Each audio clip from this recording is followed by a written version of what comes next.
বাচ্চাগুলো পাথর হাতে নিয়ে বৃষ্টির মতো মারতে যখন শুরু করলো, একদিকে গালি দেয় আর অন্যদিকে পাথরের আঘাত, পাথর পরে পরে আমার শরীর রক্তে রঞ্জিত, রক্ত পরে আমার জুতা পর্যন্ত আটকায় গেল।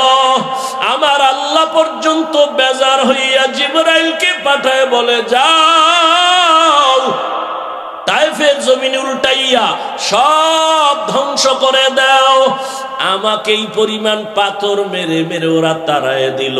আর সারা দুনিয়ার মধ্যে আল্লাহর যত ইবাদত করনেওয়ালা আছে, শ্রেষ্ঠ ইবাদত করনেওয়ালা আপনার আমার নবী রাহমাতুল লিল আলামিন।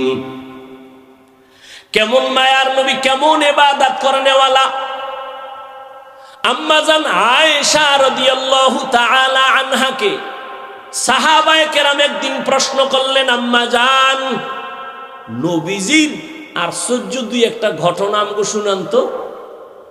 আম্মা জান পাল্টা প্রশ্ন করলেন, নবীজির কোনটা আছে যেটা আশ্চর্য না? রহমতের নবী এমন কি ঘটনা আছে যেটা আশ্চর্য না? সবই তো আশ্চর্য। তবে শোনো, একটা ঘটনা মাত্র শুনাই, বলবো? আল্লাহ কবুল করেন। আম্মা জান আয়েশা রাদিয়াল্লাহু তাআলা আনহা বলেন, ও পর্দার আড়ালের আম্মা জানেরা, আম্মা জান আয়েশা রাদিয়াল্লাহু আনহা বলেন, আমি একদিন এশার নামাজ পড়ে হুজরায় বসা, এশার নামাজের পরে রহমতের নবী আসলেন। রহমতের নবী আসা মাত্র আমার ঘর আলো হয়ে গেল। নবীরে দেখি মুস্কি হাসতেছেন, আর আমারে কয়, ও হুমায়রা। ইয়া রাসূলুল্লাহ, লাব্বাইক। আজকের রাত্রটা আমার একটু ছুটি দিবেননি? আজকের রাত আমাকে একটু ছুটি দিবেননি? কে কয়? দেখছেন কে কয়? নবী। কারে কয়? আয়েশা রাদিয়াল্লাহু আনহাকে বলেন, আজকের রাত আমার একটু ছুটি দিবেননি? আপনারা চাননি ছুটি? হ্যাঁ, কি এর ছুটি? আউলা জাউলা দৌড়, টেলিফোন করলে বলে এই সময় টেলিফোন কেন, খবর আছে। রহমতের নবী, উম্মতের আদর্শ। আম্মা জানকে বলেন, নবী বললেন, ও হুমায়রা, আমাকে আজকের রাতের ছুটি দিবেননি? আম্মা জান কয়, ভাবতেছিলাম নবী বোধহয় অন্য কোন বিবির ঘরে হয়তো যাবেন। আমি হাসি দিয়ে বললাম, ইয়া রাসূলুল্লাহ, সব সময় ভয়ে থাকি, আমার বয়স কম, কখন জানি না অজান্তে বেয়াদবি হয়, আপনি আমার কাছে অনুমতি চাইবেন, আর আমি বলবো না, তা কেমনে হয়? আমি মনে মনে ভাবলাম নবী বোধহয় অন্য বিবির ঘরে যাবেন। কিন্তু রাতের গভীর, আমি আয়েশা ঘুমের বাহানা করে শুয়ে পড়লাম, নবী বোধহয় অন্যের ঘরে যাবেন। হঠাৎ করে আমি খেয়াল করে দেখলাম, আমি ঘুমের বাহানাই আসি, নবীজিরে দেখতেছি আমার হুজুরার পাশে রহমতের নবী নামাজে দাঁড়ায় গেলেন। মায়ার নবী কারো ঘরে আর গেলেন না, রহমতের নবী নামাজে দাঁড়াইলেন। নামাজে দাঁড়াইয়া একা একা গোপনে কি যেন পড়েন, সূরা কেরাত শুরু করলেন, আলহামদু পড়তেছেন। আমি আয়েশা কান লাগায় শুনতেছি, নবী অঝোর দাঁড়ায় কাঁদতেছেন। কান্না করতে করতে নবীজির দাড়ি মুবারক বেয়ে বেয়ে চোখের পানিগুলো পড়তেছে, নবীর কান্না। আলহামদু সূরাটা শেষ, এরপরে নবী সূরা বাকারা শুরু করলেন।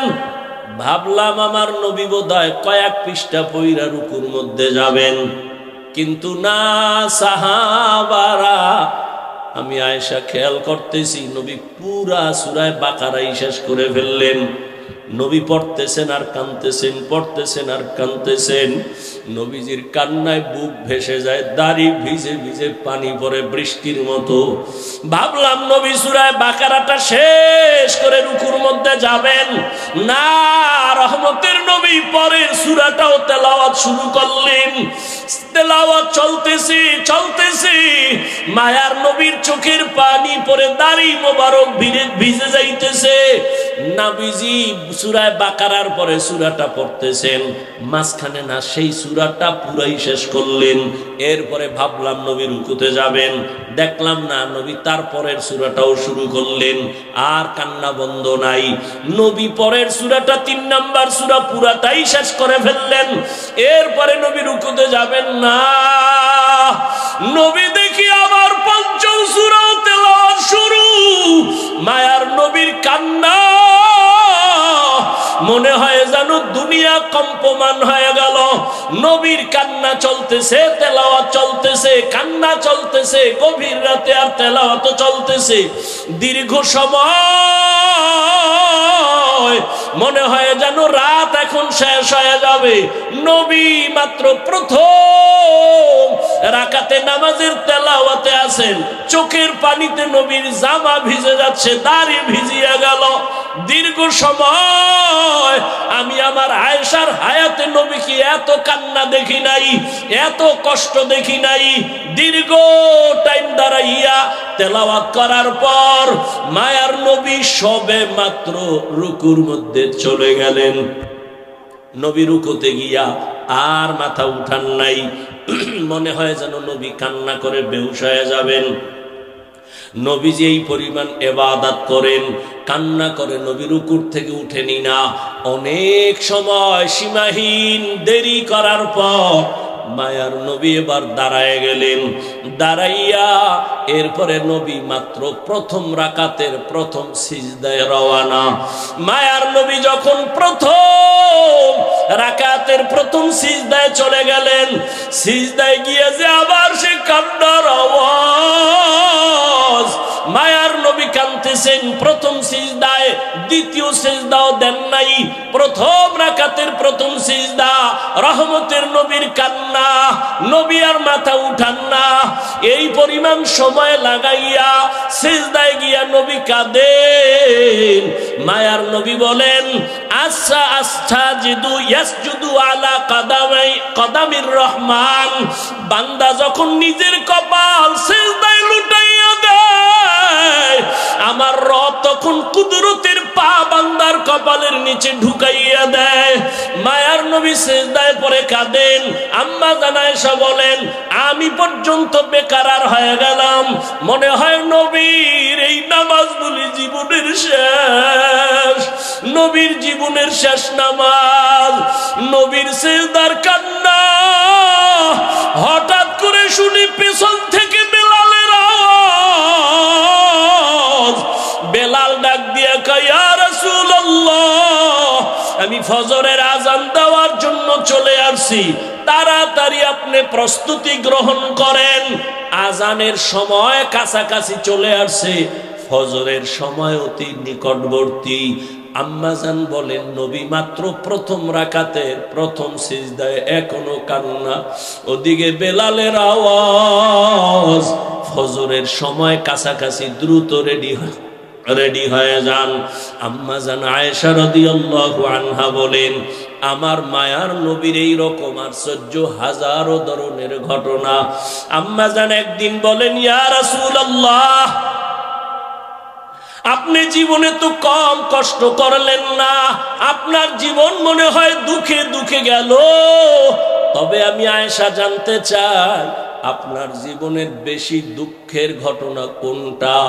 বলা মাত্র নবী হাউ মাউ করে কান্না শুরু করলেন আর বলেন, ও আয়েশা, তায়েফের ময়দানের ঘটনা আমার বড় হৃদয় বিদরক, আমি সহ্য করতে পারি না। তায়েফের ময়দানে আমি গেলাম, এদিকে আমার বাবাও নাই, মাও নাই, আমি বড় ইয়তীম। সন্তান বিপদে পড়লে বাবারে টেলিফোন করে, বাবা কই আছো, আসো আমার উপরে বিপদ চলে। মা থাকলে টেলিফোন করে বলে, মা একটু দোয়া করিও। মায়ার নবী বলেন, আমি বাবা বলিয়া জীবনে ডাক দিতে পারি নাই। 6 বছরে মা হারা আমি মুহাম্মদ, 8 বছরে আমার দাদাকেও আমি হারায় ফেললাম। আমার এত কষ্ট, আমার জীবনটা কষ্টে কাটিয়ে গেল। আমাকে 1 দিন না 2 দিন না 3 বছর পর্যন্ত শিয়াবে আবু তালিবে আমাকে গৃহবন্দী করে রাখলো। চতুর্দিকের পাহাড় মাঝখানে আমাদের আটকাইলো, পানি দেয় না, খানা দেয় না। আমি রহমতের নবী গাছের পাতাগুলো সিঁড়ি সিঁড়ি চাবাইয়া চাবাইয়া খাইয়া আমার পেটের ক্ষুধা নিবারণ করছি। আমি এত কষ্টের মাঝে গেলাম তায়েফের ময়দানে দাওয়াত দেওয়ার জন্য। ওই তায়েফের পাগল কাফেরেরা ওদের বাচ্চাগুলোকে আমার পেছনে লেলিয়ে দিল। বাচ্চাগুলো পাথর হাতে নিয়ে বৃষ্টির মতো মারতে যখন শুরু করলো, একদিকে গালি দেয় আর অন্যদিকে পাথরের আঘাত। পাথর পরে পরে আমার শরীর রক্তে রঞ্জিত, রক্ত পরে আমার জুতা পর্যন্ত আটকায় গেল। আমার আল্লাহ পর্যন্ত বেজার হইয়া জিবরাইলকে পাঠায় বলে, যাও তায়েফের জমিন উল্টাইয়া সব ধ্বংস করে দাও। আমাকে এই পরিমাণ পাথর মেরে মেরে ওরা তাড়ায় দিল। একটা ব্যক্তি ছাড়া কেউ আর কালেমা পড়লো না। আমি মাকেও পাইলাম না, বাবাকেও পেলাম না। এই পরিমাণ কষ্ট আমার, রক্ত মাখা অবস্থায় আমি হাঁটতে হাঁটতে মক্কার দিকে রওয়ানা। এই তায়েফের কাফের বেঈমান এই পরিমাণ আমার উপর অত্যাচার করলো, কি পরিমাণ উপহাস আর ঠাট্টা গালাগালি করলো। আমি আল্লাহর কাছে একবারও বরদোয়া করি নাই, তবে তায়েফের ঘটনা আমাকে বারবার কষ্ট দেয়, কাঁদায়। এরে নবীর উম্মতের দল, ওই নবী মেরাজ থেকে নামাজ নিয়ে আসলেন। আজকে মুসলমান দাবি করি, বান্দা দাবি করি। বান্দার জন্য মূল কাজ হলো ইবাদত। ইবাদত যারা করবে তারা আসল বান্দা, যার ইবাদত করবে তিনি হলেন আমার আসল মাবুদ। এরে বান্দা দাবি করি, এখনো ইবাদতের লাইনে দুর্বল। ও কলিজার যুবক বাবারা, বৃদ্ধ বাবাজিরা, পর্দার আড়ালের মা বোনেরা, আজকে আল্লাহ সন্তান দান করেছেন, একটা আদর্শ সন্তান দুনিয়াতে রেখে যাইতে পারলেন না। কি নিয়ে আল্লাহর আদালতে হাজির হবেন? এখনো সময় আছে, তওবা করেন। ও যুবক, স্কুলে পড়ো, কলেজে পড়ো, চাকরি করো, ব্যবসা করো। তোমার মতো কত যুবক দাড়িওয়ালা নামাজির অভাব নাই। স্কুলে পড়িয়াও নামাজ বাদ দেয় না, চাকরি করে নামাজ ছাড়ে না, ব্যবসা করে নামাজ ছাড়ে না। বলো বাবা, তুমি কেন নামাজ পড়তে পারো না? জীবনে আর কতদিন এভাবে গুনাহ করবা? আজরাইল ধাক্কা দিলে আর থাকতে পারবা না।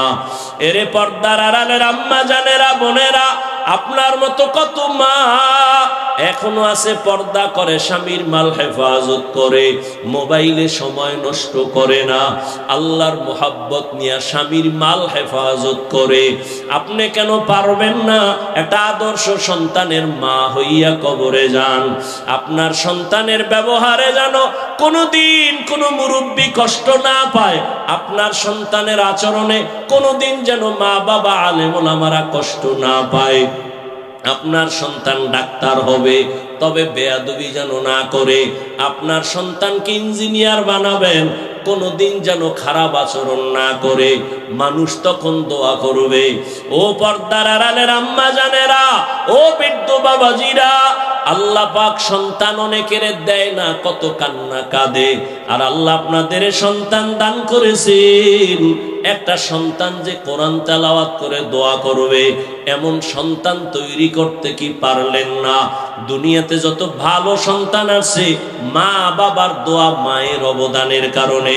মদিনাতুল মুনাওয়ারা থেকে ভারতের জমিনে আসছেন এক আল্লাহর বান্দা, কালেমার দাওয়াত নিয়া। নাম আপনারা সবাই জানেন, খাজা মুঈনুদ্দিন চিশতি আজমিরি রহমাতুল্লাহ আলাইহি। ভারতের জমিনে আসিয়া ভারতবর্ষে দাওয়াত দিলেন। দাওয়াত দিয়া দিয়া লক্ষ লক্ষ বিধর্মী কালেমা পড়লো। খাজা মাইনুদ্দিন বড় আনন্দিত। একদিন মায়ের সামনে খুব আনন্দ করে, মা ডেকে বলে, খাজা মাইনুদ্দিন এত আনন্দ কেন করো? বলে, মা আল্লাহর শুকর, ভারতের ভেতরে লক্ষ লক্ষ বিধর্মী, আমি মঈনুদ্দিনের হাতে কালেমাওয়ালা মুসলমান হয়ে গেল। মা ডাক দিয়া কয়, বাবা মঈনুদ্দিন, এগুলো তোমার অবদান না, সব হলো আমি মায়ের অবদান। খাজা মঈনুদ্দিন চিশতি বলে, আম্মা জান আপনার অবদানটা কি? মা চোখের পানি ছেড়ে কাঁদে আর কয়, বাবা তুই যেদিন আমার গর্বে আসছো, আমি আল্লাহর কসম করে বলি একটা রাত ঘুমাই নাই। আমি সিজদায় পড়ে রাতের গভীরে মাওলার কাছে কান্না করে দোয়া করেছি আর বলছি, ও দয়ার মালিক, আমার গর্বের সন্তানটাকে তুমি তোমার ওলি বানাইয়া পাঠাইয়া দিও। এক রাতও কান্না বন্ধ করি নাই। ও বাবা মঈনুদ্দিন, দুনিয়াতে আসার পর আমি মা তোরে যতদিন বুকের দুধ পান করাইছি, আল্লাহর কসম একটা ফোঁটা দুধও আমি তোর মুখে বিনা অজুতে দেই নাই। আমি অজু সহকারে তোর মুখে দুধ দিয়েছি। বাবা আমার অবদান আর চোখের পানি না থাকলে তুমি কামিয়াব হতে পারতা না। ও আমার আদর্শ নগরের যুবক বাবারা, পায়ে হাত রেখে বলছি রে বাবা, ওই মা বাবা যারা এখনো বেঁচে আছে দোয়া দাও। আল্লাহর কসম, ওই মা বাবার চোখের পানি আর দোয়া ছাড়া আমি হাফিজুর রহমান এই চেয়ারে বসতে পারি নাই। ওই মা বাবার চোখের পানি আর দোয়া ছাড়া তুমি টাকার মালিক, বাড়ি গাড়ির মালিক হতে পারো নাই। ওরে এখনো যার মা বেঁচে আছে দোয়া নিও। ওরে মোনাজাতের পরে অনেকে বাসায় চলিয়া যাবা, অনেকে গিয়া মা বাবারে ডাকবে, দরজা খুলবে। আর একদল এখানে কিছু আল্লাহর বান্দা আছে বড় ইয়তীম, আর জীবনে মা বলে ডাক দিতে পারবে না, আর জীবনে বাবা বলে ডাক দিতে পারবে না। সবাই যখন মা কইয়া ডাক দেয়, ওই যার মা নাই তার কলিজাটা ছিঁড়িয়া যায়। ওরে সন্তান যখন বাবা বলিয়া ডাক দেয়, যার বাবা নাই ওর কলিজাটা ছিঁড়িয়া যায়। ওরে একদিন ঈদের নামাজ পড়ি একটা যুবক কবরের কিনারায় দাঁড়ায় দাঁড়ায় কান্না করে। ও যুবক, ঈদের আনন্দ বাদ দিয়া কাঁদো কেন? বলে, গত ঈদে আমার মা আমার মাথায় হাত বুলায় দোয়া করেছে, আমার বাবারে পাশে নিয়ে নামাজ আদায় করেছিলাম। আজকে যখন ঈদের নামাজের জন্য ঘর থেকে বের হইতেছি, হঠাৎ আমার কথা মনে পড়ে গেল, আমার মা আমার মাথায় হাত দিয়া দোয়া করবেন।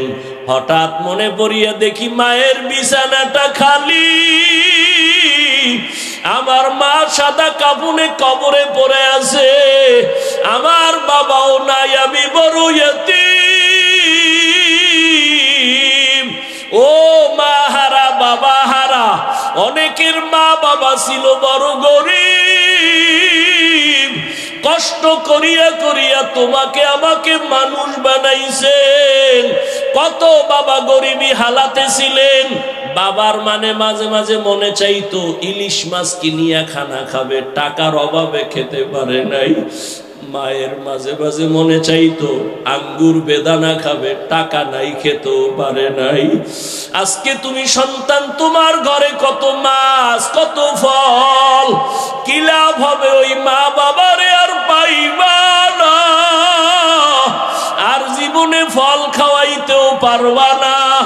ওই মা বাবারে যদিও পারবা না, তবে দুই ফোঁটা চোখের পানি পাঠাইয়া দাও রে নিষ্ঠুর। গুনাহের কারণে দিলটা পাথর, চোখে পানি নাই, দুই ফোঁটা চোখের পানি পাঠাইয়া দাও। যদি কান্না না আসে, ডানে বামে দেখো কার চোখে পানি। ওরে কান্নাওয়ালার থেকে দোয়া চাও, কান্নাওয়ালার দোয়া খালি ফেরত যাবে না। ও আমার কলিজার যুবক বাবারা, যাদের মা বাবা এখনো বেঁচে আছে, এই রত্ন হারাইস না রে বাবা। এখনো পারলে ঘরে গিয়া মাকে বলিস, মা মাথায় হাত দিয়া দোয়া করিয়া দাও। তোমার দোয়া সারা জীবনে সফলতা আসবে না। মা, ওয়াজের প্যান্ডেলে কত মানুষের কাঁদতে দেখলাম, আমার কপাল বড় খারাপ, আমার চোখে পানি নাই। গুনাহের কারণে বুঝি আল্লাহ বেজার, তুমিও আমার উপরে বেজার। আজকে তওবা করে আসছি, আর নামাজ ছাড়বো না, দাড়ি কাটবো না, বেপরদায় চলবো না, আর মুরব্বীদের সাথে বেয়াদবি করব না। মা, তুমি আমার মাথায় হাত দিয়া দোয়া করে দাও। যদি বলতে পারো দেখবা মায়ের চোখে পানি চলে আসবে। মা ডাক দিয়া বলবে, বাবা আয় আয়। মাথায় হাত দিয়া ডাক দিবে, আর সে আজিমের মালিক, আমার কলিজার সন্তানটাকে তুমি কবুল করে নাও। ওই মা বাবার দোয়া নিতে ভুল করিও না। যদি অন্যায়ভাবে কষ্ট দিয়া থাকো, গোপনে গিয়া ক্ষমা চাইও। শিক্ষকের দোয়া সারা গাইত দিয়া থাকলে দোয়া নিও ক্ষমা চাইয়া। আলেম ওলামার মনে আঘাত দিয়ে আগাতে পারবা না। যদি বিরোধিতা অন্যায় করো, বেয়াদবি করো, ক্ষমা চাইও। আসল মানুষ হইয়া কবরে যাও। কত চোখের সামনে আজকে কত আল্লাহর বান্দারা নাই। এই এলাকায় 11 সালে যখন আসছি, আমার ভাই ছিলেন আব্দুল মান্নান সাহেব, দুনিয়ার থেকে চলে গেছেন। হাজী মনির সাহেব দুনিয়ার থেকে চলে গেছেন। চোখের সামনে তাদের কত অবদান এই মাদ্রাসার পেছনে। আজকে আমি এখানে বয়ান করতেছি, তারা থাকলে কতই না তারা আনন্দ পাইতো। এক এক করে সবাই চলে গেছে। আগামী বছর বয়ান চলবে, হয়তো আজকে যারা আছি অনেকে আবার বিয়োগ হয়ে যাবে। কোন দিন আমার আজরাইল আসিয়া ডাক দেয়, রে যুবক, বেয়াদবি ক্ষমা চাই। ওরে আজান শুনিয়া মসজিদের দিকে দৌড়াও। ওরে মা বাবা থাকলে দোয়া নিও, মায়ের কষ্ট দিও না, বাবারে কষ্ট দিও না। ওরে মা বাবার কবরের কিনারায় যাইয়া মাঝে মাঝে চোখের পানি ছেড়ে দোয়া করিও, রব্বির হামহুমা কামা রব্বায়ানি সাগীরা। মাঝে মাঝে কবরস্থানে গিয়া চোখের পানি ছাড়িও। ওরে আল্লাহর বান্দারা, তওবার নিয়ত করো, নামাজ যেন ছুটিয়া না যায়। জবানের কথায় যেন কেউ কষ্ট পাইয়া বরদোয়া না দেয়। আল্লাহ সবাইকে কবুল করে নেন, তওবাওয়ালা জিন্দেগি আমাদের দান করেন।